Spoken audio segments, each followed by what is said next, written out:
بسم اللہ الرحمن الرحیم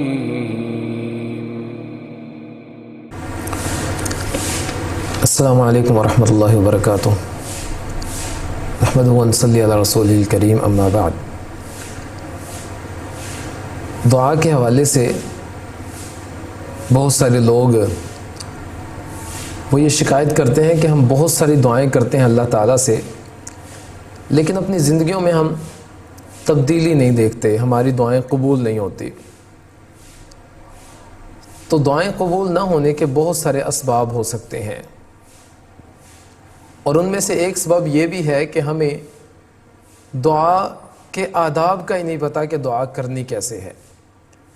تو آج ہم نبی کریم صلی اللہ علیہ وسلم کی احادیث سے چند دعا کے آداب کے بارے میں گفتگو کریں گے کہ ہمیں دعا کے اندر کن آداب کو ملحوظ خاطر رکھنا چاہیے۔ ان میں سب سے پہلی چیز وہ یہ کہ ہم جب بھی دعا کریں تو پہلے اللہ تعالیٰ کی حمد کریں، نبی کریم صلی اللہ علیہ وسلم پر درود بھیجیں، اس کے بعد دعا کریں۔ رسول اللہ صلی اللہ علیہ وسلم مسجد میں موجود تھے، ایک آدمی نے نماز پڑھی اور فوراً دعا کرنی شروع کر دی۔ اس نے نہ تو اللہ تعالیٰ کی حمد و ثنا بیان کی، نہ نبی کریم صلی اللہ علیہ وسلم پر درود بھیجا۔ تو رسول اللہ صلی اللہ علیہ وسلم نے فرمایا، عجلت ایھا المصلی، اے نماز پڑھنے والے تو نے بہت جلدی کی ہے۔ اور پھر ایک اور شخص آیا، اس نے نماز پڑھی اور اللہ تعالیٰ کی حمد و ثنا بیان کی، نبی کریم صلی اللہ علیہ وسلم پر درود بھیجا، اور پھر اس نے دعا کی۔ رسول اللہ صلی اللہ علیہ وسلم نے اس سے مخاطب ہو کر کہا، ایھا المصلی ادعو تجب، اے نماز پڑھنے والے اب تو دعا کر، تیری دعا کو قبول کیا جائے گا۔ تو دعا کے اندر جو سب سے پہلا ادب ہونا چاہیے وہ یہ کہ ہم اللہ تعالیٰ کی حمد و ثنا کریں، اس کے بعد رسول اللہ صلی اللہ علیہ وسلم پر درود پڑھیں اور پھر اپنی دعاؤں کو جاری رکھیں۔ دوسرا ادب دعا کے حوالے سے وہ یہ کہ ہمیں دو ٹوک الفاظ استعمال کرنے چاہیے۔ یہ نہیں کہ ہم اللہ تعالیٰ سے کہیں، اے اللہ اگر تو نے یہ چیز ہمیں دینی ہے تو دے دے، نہیں دینی تو نہ دے، نہیں، ایسا نہیں۔ رسول اللہ صلی اللہ علیہ وسلم فرماتے ہیں، اذا دعا احدکم فلیعظم المسألہ ولا یقولن اللہم ان شئت فاعطنی، جب کوئی شخص تم میں سے دعا کرے تو وہ پورے عزم کے ساتھ اللہ تعالیٰ کے سامنے اپنا مسئلہ رکھے، اللہ تعالیٰ سے مانگے پورے ارادے اور عزم کے ساتھ کہ اللہ سے یہ چیز لینی ہے میں نے، اور ایسا کبھی بھی نہ کہے اللہم ان شئت فاعطنی، اے اللہ اگر تو چاہتا ہے تو مجھے عطا کر دے۔ کہا یہ نہیں، دو ٹوک الفاظ میں اللہ تعالیٰ سے مانگو، اے اللہ یہ چیز مجھے اس چیز کی ضرورت ہے اور یہ میں نے تجھ سے مانگنی ہے، میرے پاس اور کوئی در نہیں ہے، صرف تیرا در ہے، تجھی سے میں نے مانگنی ہے، اس لیے اللہ میں نے تجھ سے یہ چیز لینی ہے۔ تو دو ٹوک الفاظ میں رسول اللہ صلی اللہ علیہ وسلم نے ہمیں سمجھا دیا کہ ہمیں دعا کرنی چاہیے۔ دعا کے حوالے سے تیسرا ادب وہ یہ کہ دعا کے اندر مکمل توجہ اور یکسوئی ہونی چاہیے۔ یہ نہیں کہ آپ نے ہاتھ اٹھائے ہوئے ہیں، زبان سے کچھ کہہ رہے ہیں، دماغ کے اندر کچھ ہے، دل کہیں اور پر موجود ہے، تو ایسا نہیں ہونا چاہیے۔ پوری توجہ اور یکسوئی سے دعا کریں۔ رسول اللہ صلی اللہ علیہ وسلم نے فرمایا، ادعوا اللہ وانتم موقنون بالاجابہ، اللہ سے دعا کرو اس حال میں کہ تمہیں دعا کی قبولیت کا یقین ہو کہ میں اللہ سے دعا کر رہا ہوں، اب یہ چیز مجھے ملے گی، شک نہیں، پوری طرح سے تمہیں یقین ہونا چاہیے۔ وَاعْلَمُوا أَنَّ اللَّهَ لَا يَسْتَجِيبُ دُعَاءَ مِنْ قَلْبٍ غَافِلٍ لَاهٍ، اور جان لو جو ایسا دل ہے جو غافل ہے، بے پرواہ ہے، اللہ تعالیٰ ایسے شخص کی دعا کو قبول نہیں کرتے۔ تو تیسرا ادب تھا ہمیں پوری توجہ اور یکسوئی سے دعائیں کرنی چاہیے۔ چوتھے نمبر پر دعا سے قبل اپنے گناہوں کا اقرار کریں۔ اے اللہ مجھ سے یہ گناہ ہو چکا ہے، میں اقرار کرتا ہوں، میں اس بات کا انکار نہیں کرتا، میں پورے طریقے سے اقرار کرتا ہوں یہ بھی گناہ کیا ہے، یہ بھی گناہ کیا ہے، اور اعتراف کرنے کے بعد اب تیرے سامنے ہوں، اے اللہ تو میرے گناہوں کو معاف کر دے۔ رسول اللہ صلی اللہ علیہ وسلم فرماتے ہیں کہ جب بندہ یہ کلمات کہتا ہے، لا الہ الا انت سبحانک انی کنت من الظالمین، اے اللہ تیری ذات پاک ہے، بے شک میں نے اپنی جان پر بہت سارا ظلم کیا ہے، بڑے گناہ کیے ہیں، میں تجھ سے معافی مانگنا چاہتا ہوں۔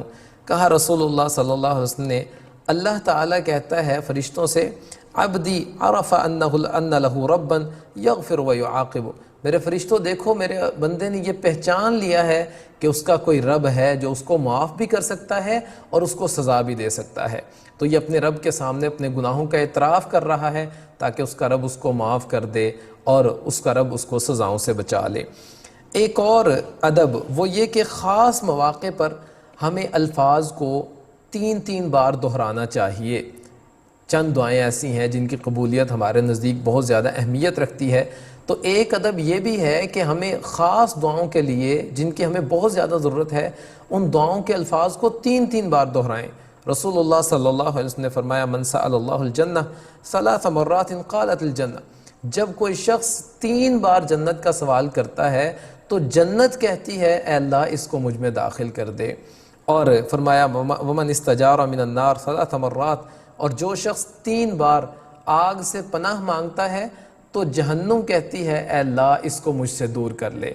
یعنی کہ 3 بار جو شخص، اللہ کے نبی نے 3 کا لفظ استعمال کیا، کہا 3 بار جو شخص جنت کا سوال کرتا ہے تو جنت خود کہتی ہے اللہ اس کو میرے اندر داخل کر دے. اور جو 3 بار جہنم سے آزادی مانگتا ہے تو جہنم خود کہتی ہے اے اللہ اس کو تو مجھ سے بچا لے.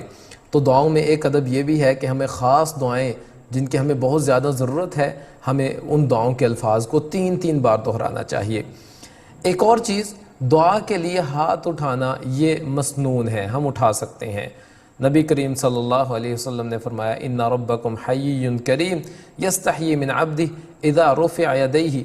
بے شک تمہارا رب وہ بہت زیادہ حیا کرنے والا ہے، اس کو حیا آتی ہے اس بات سے اس کا بندہ اس کے سامنے ہاتھ اٹھائے اور وہ اپنے بندے کو واپس لوٹا دے.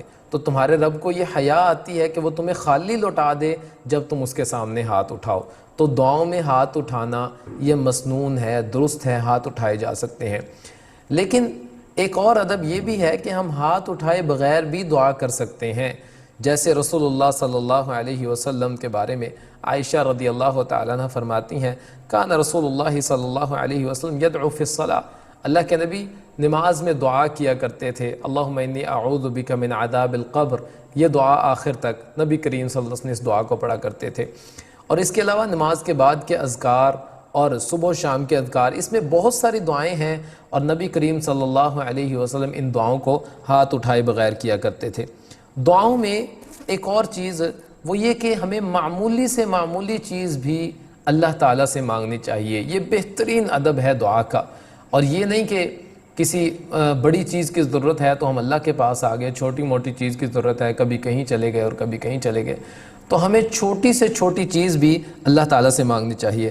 انس رضی اللہ تعالیٰ عنہ فرماتے ہیں یسأل احدکم ربہ حاجتہ کلہا حتی یسأل الشسع علیہ، کہ تمہارا رب تم اس سے دعا کرو اپنی تمام حاجات میں، یہاں تک کہ اگر تمہارے جوتے کا تسمہ بھی وہ ٹوٹ جاتا ہے تو وہ تسمہ بھی تم اللہ تعالیٰ سے مانگو، اس کی بھی اللہ تعالیٰ سے دعا کرو. اور آخری نمبر پر وہ یہ کہ ہمیں اپنی دعاؤں میں قبلہ رخ ہونا چاہیے. یہ بھی ایک دعا کا ادب ہے. نبی کریم صلی اللہ علیہ وسلم نے جنگ بدر کے موقع پر جب دعا کی تھی اللہ تعالیٰ سے تو آپ قبلہ رو ہو کر دعا کر رہے تھے. تو ہمیں دعاؤں کے حوالے سے ان آداب کو ملحوظ خاطر رکھنا چاہیے تاکہ ہماری دعائیں وہ اللہ تعالیٰ کے سامنے قبولیت کا درجہ حاصل کر لیں. اللہ تعالیٰ سے دعا ہے اللہ تعالیٰ عمل کرنے کی توفیق دے.